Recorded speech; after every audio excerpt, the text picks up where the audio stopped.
Senator Marco Rubio. Of course, he's tracking this story as well as running his presidential campaign. He's also got a full-time job as U.S. Senator. Senator, I guess this was a huge story and continues to be a huge story in Ferguson. 1 year later, violence breaks out again. All the changes the Justice Department wanted to the Ferguson Police Department to make, they made. There's still problems. Well, first of all, obviously for the family of that young man, it's still a tragedy as it is for the community. And so people have a right to peacefully demonstrate and speak out. It is important, the flip side of it, to understand this is an issue that was looked at by the Justice Department, local officials, and the officer was cleared. That said, we also have to remember, it sounds like in this instance, that potentially there was criminal activity unrelated to the protests that were going on that may have led to the shooting. We don't know all the details of it, but as a country, it's concerning that these issues continue to occur once again in Ferguson now a year later. Sure, and Senator, we just interviewed the president of the Fraternal Order of Police down in Alabama, where an officer was pistol whipped by a suspect with his own gun. And one of the things the president of the FOP said, officers are second-guessing every move because they're afraid they're going to be judged, and the media and the public are going to gang up on them. That's one of the problems now. Well, it is, and that's why the body camera issue is important, I think, if we can afford it in those jurisdictions that can get them, because it protects both the officer but also the people. I mean, it gives you some real insight into what happened. But look, we have to understand that on a regular basis, police officers around this country are interacting with dangerous people. And, you know, unfortunately, not a month or a couple weeks go by that we're not mourning the loss of another law enforcement officer. We've all seen the images of that. It's a tough and difficult job. So I think it's possible to say you're concerned about the way law enforcement agencies interact with minority communities and at the same time recognize that the enormous majority of police officers every single day put their lives on the line for our safety and security. Without a doubt. You know, I'm going to shift now to Hillary Clinton, Senator. At the debate, you talked a lot about paying down your college debt. It was one of the best moments, some would say, at that debate. Relatable. She's set to outline a $350 billion college affordability pitch. So the move, some would say, is yours. How do you appeal to the millennials out there? Well, first of all, what she's doing is, again, this is the thing they always do on the left. She has to figure out who to raise taxes on. So this is about making doing business in America even more expensive, raising taxes, and then taking all that money and pouring it into an outdated higher education system.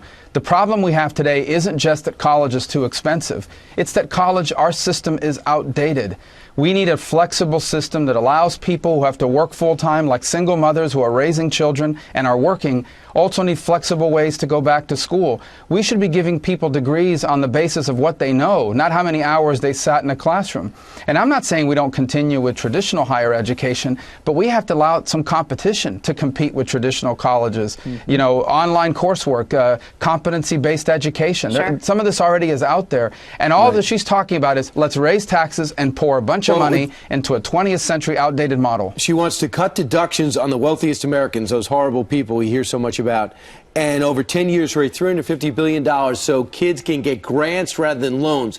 I tell you one thing, is the issue is hot. I mean, wherever you talk to people, it's concerning, whether it's a future college payment or a current one, and because college costs are spiraling, and if you can afford it, it's through loans. And you know, like, you've been saddled with loan debt for what, 10 years, 15 years after getting out of college? How do you get on track when you're saddled with loan debt like that, right? Well, it depends how much it is, but it's a lot. And a lot of it is taken on in graduate school. You know, the four-year degree isn't enough, so you got to go to graduate school to get a master's or a law degree or a medical degree. That's where the bills really pile up. But here's what we know.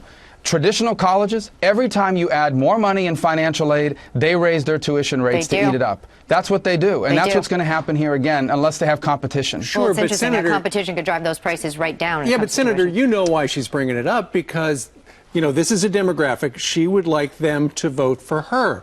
Ultimately, though, those kids she would like to go to college on this particular tax dime, at the end of the 2 years or the 4 years, really what they need is a job. And unfortunately, there are not enough jobs out there today.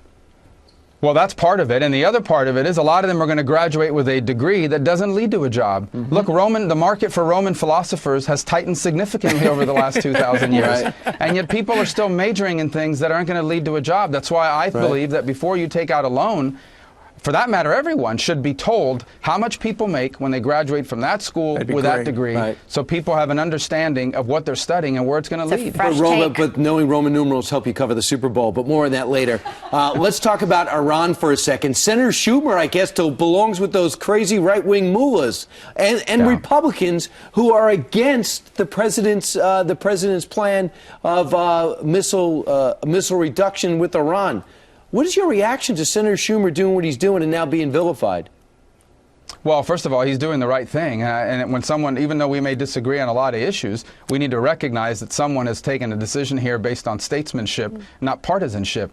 Second of all, I hope it will lead to other members doing the same. I've been very clear with my Democratic colleagues. This is a vote that you will live with for the rest of your life and the rest of your career. And a decade from now, when Iran has a nuclear weapon and a long-range rocket that can hit the United States, you're going to have to answer, why did you vote for a deal that made that possible? I think Chuck Schumer, who understands politics pretty well, sees it that way. He plans to be around in 10 years or 8 years when that happens, and he doesn't want to have to explain to people why he voted for this. I think more of his colleagues should follow his lead. And 1,500-word explanation of why he's against it, so gives people a lot of fuel for the fire, should you possibly have enough votes to override the veto, which is certainly coming your way.